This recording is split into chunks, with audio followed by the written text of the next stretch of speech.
હાલ તંત્રની સાથે સાથે હવે ડૉક્ટરો પણ પોતાની મનમાની કરી રહ્યા છે. જે ઘટના છે ગાંધીનગરના GMERS હોસ્પિટલની, જ્યાં ગોપીબેન નામની ગુજરાતની દીકરી એ પોતે GMERS હોસ્પિટલ ગાંધીનગર ખાતે દાખલ થયા હતા. ત્યારે તેમને પીડા થતાં અંતરમાં ઉમંગની લાગણી હતી કે મારા બાળકની કિલકારી ટૂંક સમયમાં મારા કાને સંભળાશે, પરંતુ બાળકને ખોળામાં લઈને મારો સમગ્ર વાત્સલ્ય પ્રેમ પર વરસાવીશ, પરંતુ કમનસીબે ગોપીબેનનું સપનું માત્ર સપનું જ રહી ગયું. જી હા, ગોપીબેનના પરિવાર દ્વારા આક્ષેપો કરવામાં આવ્યા છે કે હોસ્પિટલના ડૉક્ટરો દ્વારા બેદરકારી દાખવવામાં આવી છે, જેના કારણે અમારે અમારા પરિવારમાં આવનારા વાલસોયા બાળકનો જીવ ગુમાવવો પડ્યો.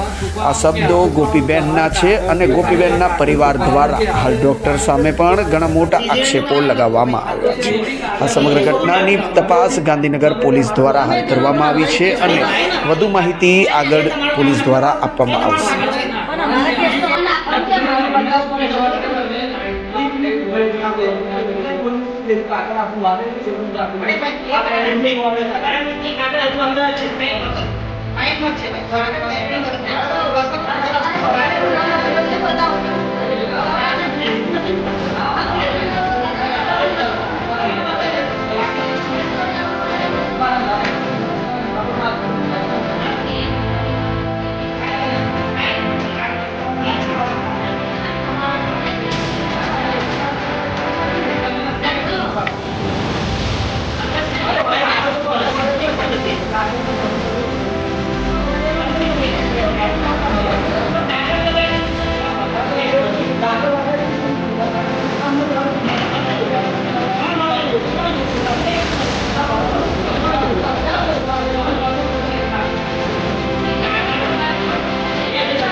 અને હું અહીંયા આવ્યો છું તબીબી અધિક્ષક કચેરીમાં, અને કાલે 10 વાગ્યાથી 10 થી 11ની વચ્ચે મારા બેનને એડમિટ કરેલા છે અને પ્રોપર ટ્રીટમેન્ટ નથી મળી ને બેદરકારી જણાઈ રહી છે મને. અને અત્યારે હું ક્રોસ વેરીફાઈ માટે ફાઇલ અહીંયા તબીબી ઓફિસમાંથી લેવા આવ્યો છું અને મને આપવાની ના પાડે છે. અને પેશન્ટનું બી બયાન લેવા નથી કહેતા કે ભાઈ શું ટ્રીટમેન્ટ કરી, આગળને કેટલો ટાઈમ લીધો.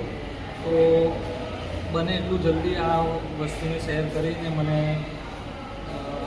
બીજી વસ્તુ કે નાનો કેસ દેવીને ફેલ કરેલું છે ડૉક્ટરને વધારે ટાઈમ લેવાથી, તો મહેરબાની કરીને આનું કોઈ મને પ્રોપર જસ્ટિફિકેશન આપો કે આ જે બાળક મળ્યું છે એનું જવાબદાર કોણ, અને આ જે બી કૃત્ય થયું છે ડૉક્ટરની લાપરવાહીના લીધે. બીજા સિનિયર ડૉક્ટરોને બી જુનિયર ડૉક્ટરને સલાહ આપેલી છે કે આવા પેશન્ટને તમારે ઇમરજન્સીમાં જલ્દી લેવું પડે, જે લીધેલ નથી. અને આ લાપરવાહીના લીધે ડૉક્ટરની બાળક મૃત્યુ પામેલ છે. તો મને આનો જવાબ આપવા માટે નમ્ર વિનંતી.